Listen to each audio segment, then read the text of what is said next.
Did you know that despite Moses being one of the greatest spiritual leaders of all time, his sons, Gershon and Eliezer, almost disappear from biblical history? Yes, it's true.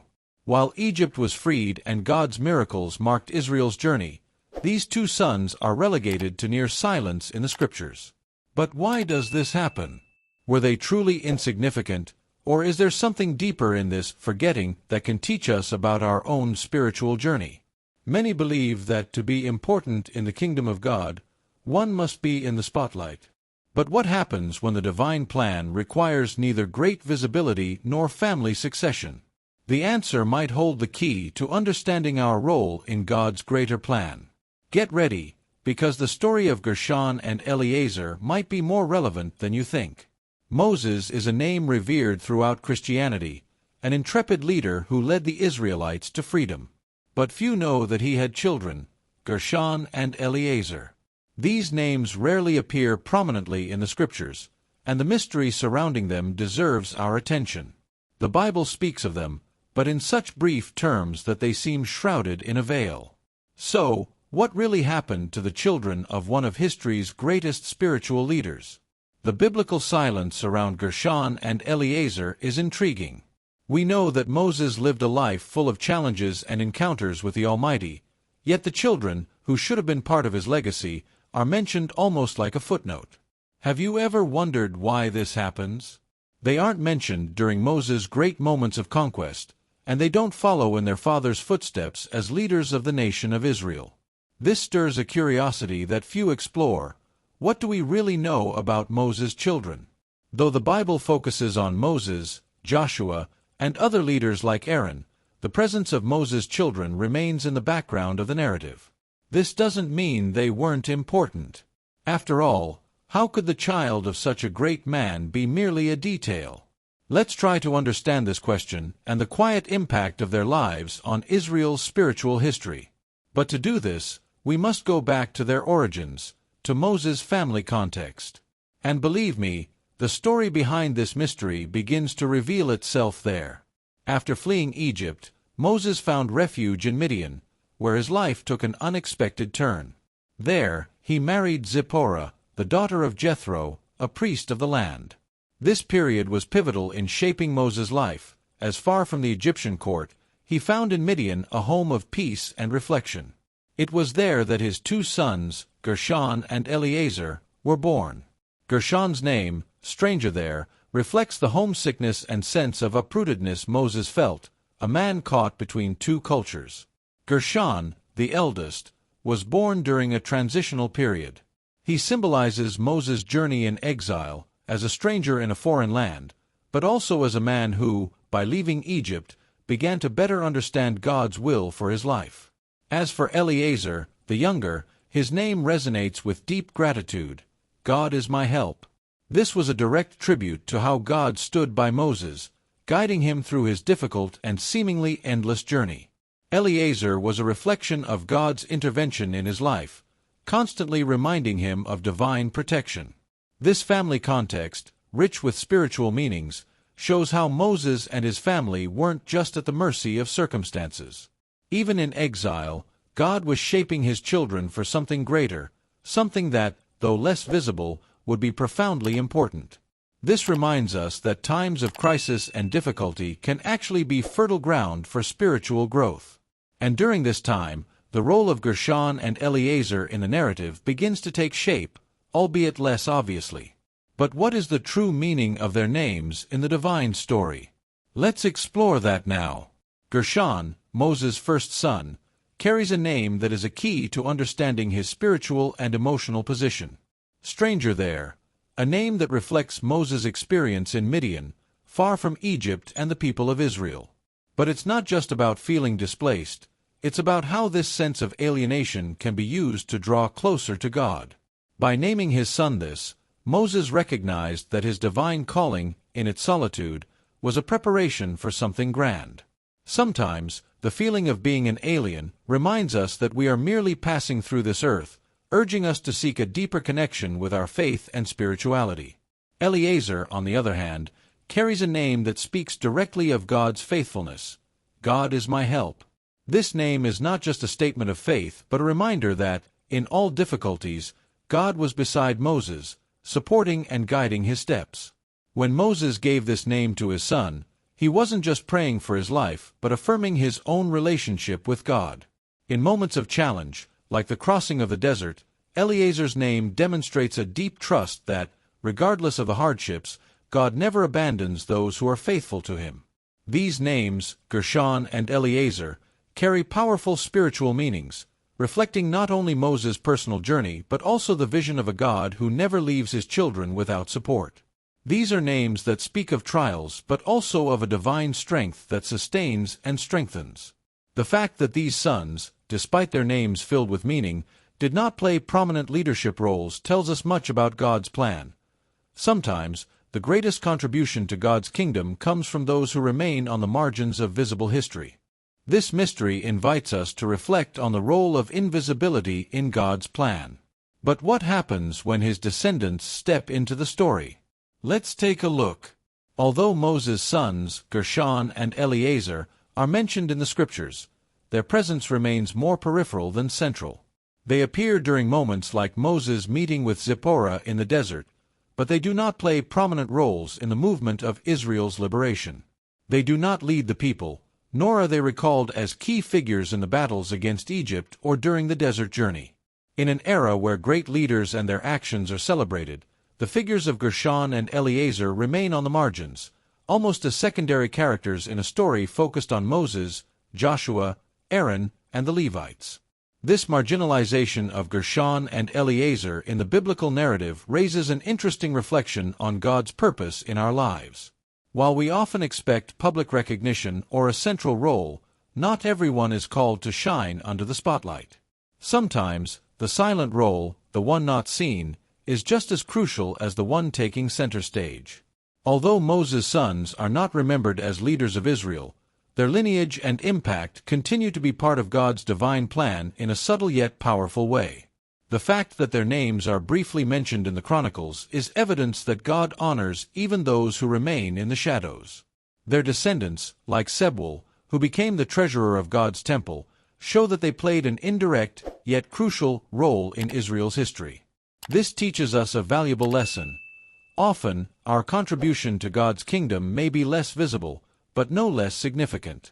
And the story of Gershon and Eliezer shows us how faithfulness, even without immediate recognition, is essential. But why does the Bible focus more on other leaders, relegating them to the background? The biblical silence on Gershon and Eliezer can be attributed to several reasons, one of the most plausible being the focus of the narrative on other leaders who played more decisive roles in Israel's history. The Bible, in recounting the saga of God's people, gives great attention to figures like Joshua, Aaron, and the Levites, whose leadership was foundational in the building of the nation. The choice of Joshua, for example, as Moses' successor wasn't based on family heritage, but on a direct divine calling. This emphasizes that the continuity of God's plan does not rest on bloodlines, but on obedience to his call. Additionally, the lack of a prominent role for Gershon and Eliezer can be understood in the context of Israel's religious and political structure. Granting leadership to Joshua, who had a clear call from God, was a strategic choice to strengthen the nation. Gershon and Eliezer, though Moses' sons, did not fit the type of leadership God wanted to establish for Israel. They were not high-ranking Levites, which distanced them from the central religious leadership that would later form in Israel's future, with the worship of God established in the temple and priests playing vital roles.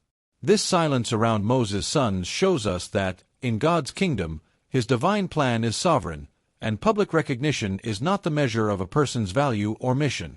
God chooses those he wills to accomplish his purposes, regardless of lineage or social status. The story of Gershon and Eliezer can be a reminder that obedience and faith, even if they do not lead to great titles or honors, are treasured in God's eyes. And, though their roles in the biblical narrative are not grand, their contributions and lineage remain part of the spiritual legacy. But how did the descendants of Gershon and Eliezer continue to play a role in God's plan? Despite Gershon and Eliezer not holding direct leadership roles, their descendants had a significant impact on God's plan.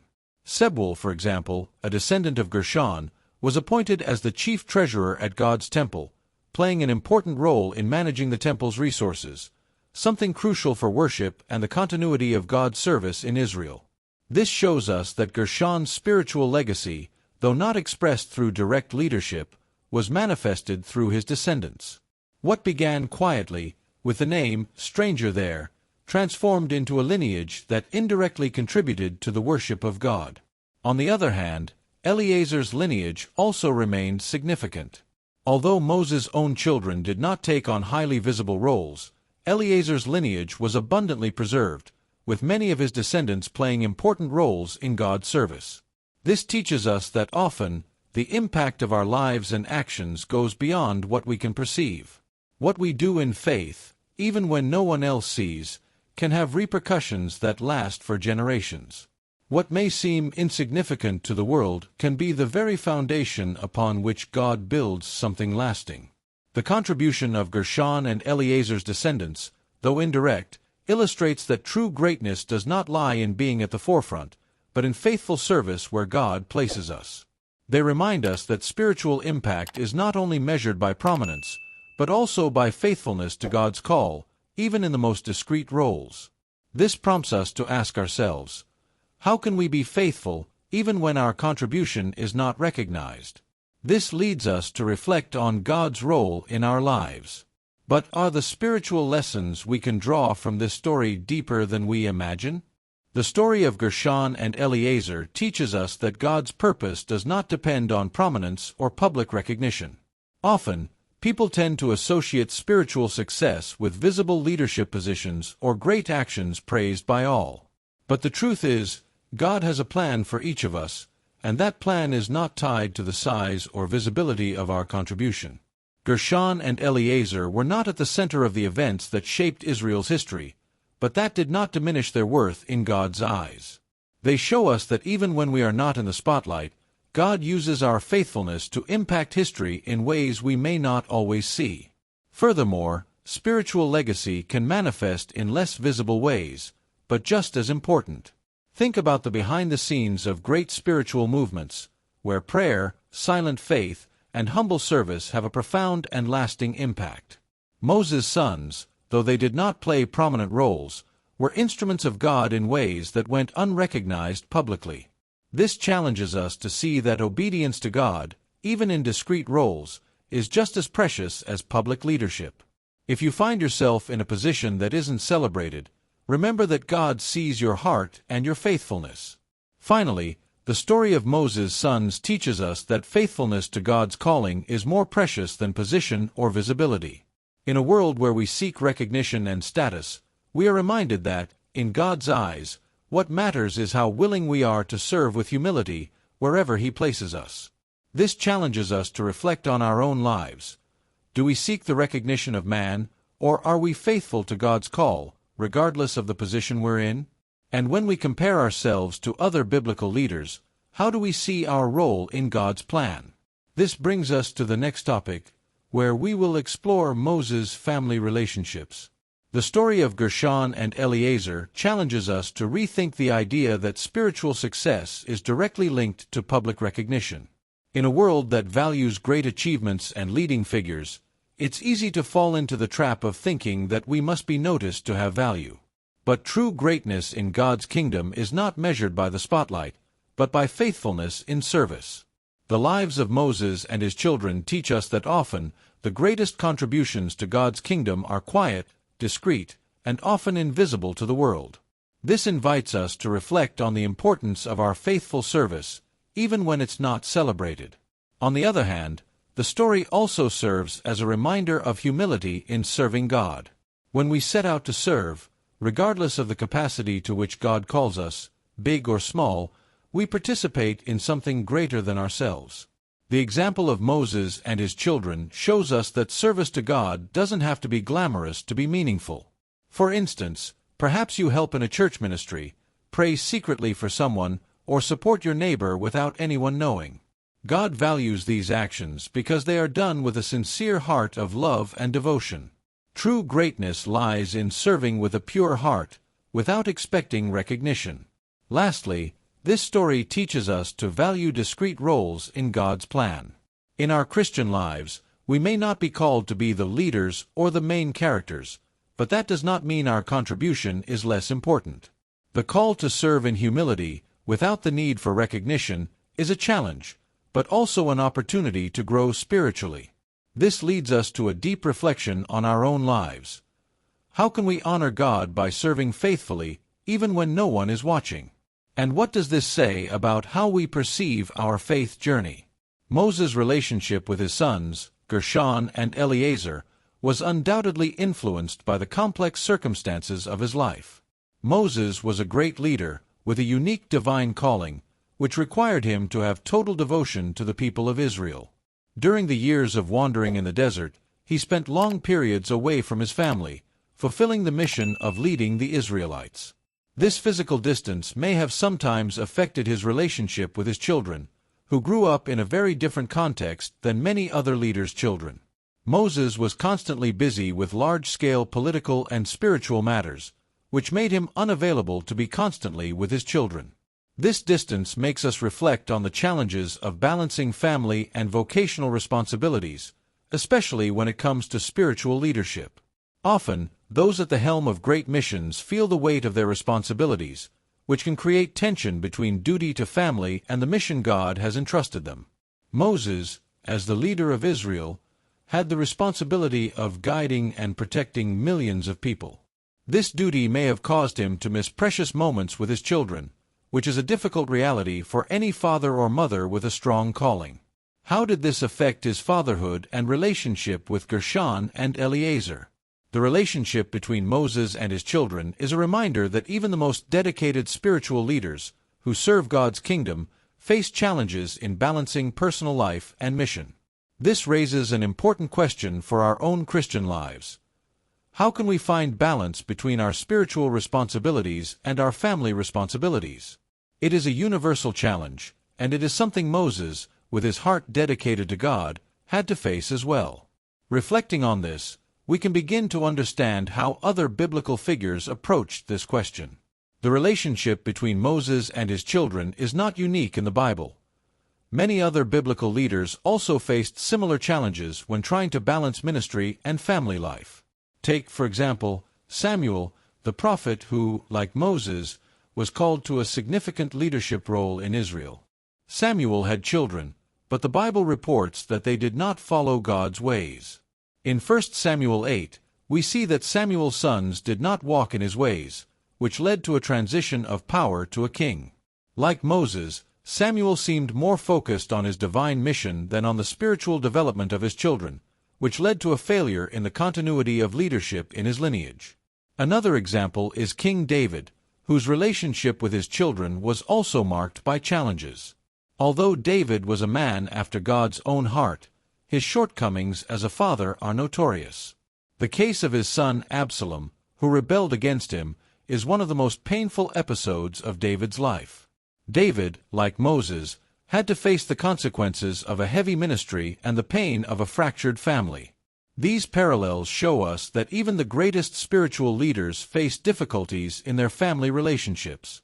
The impact of their absences, and the decisions they make, resonates through the generations, serving as a reminder of the importance of balancing ministerial responsibilities with family life.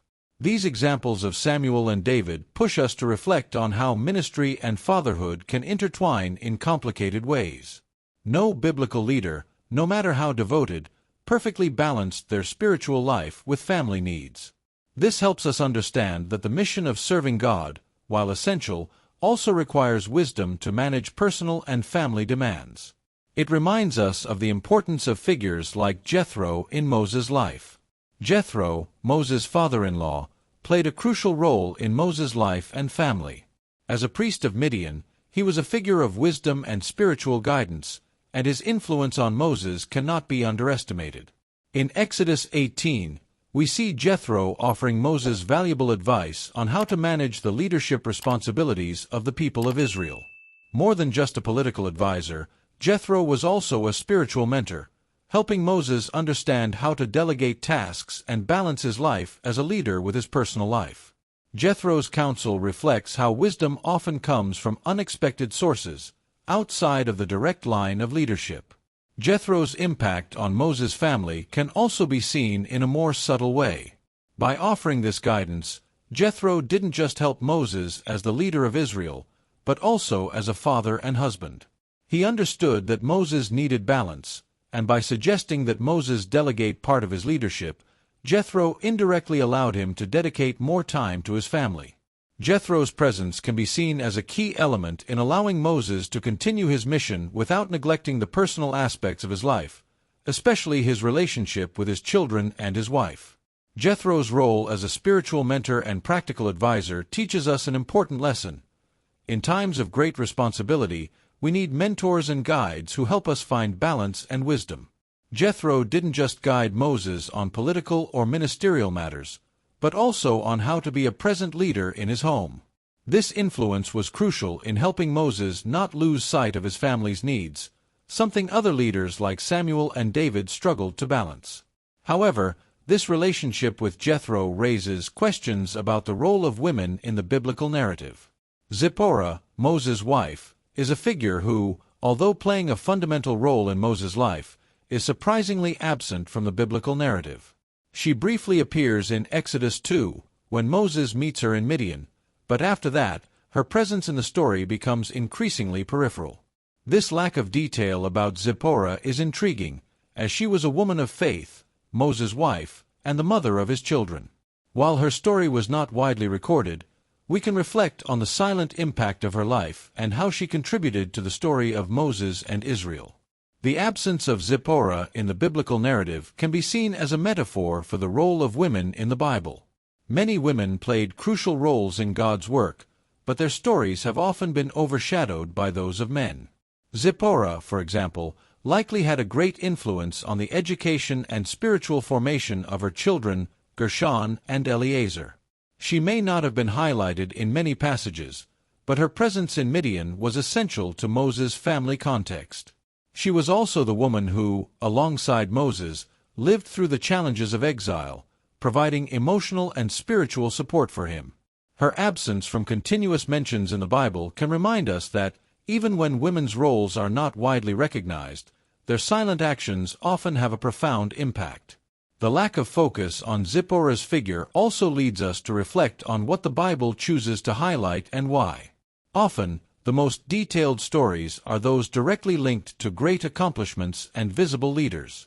However, this does not diminish the value of the contributions of characters like Zipporah, who play essential roles, even if they are not widely recognized.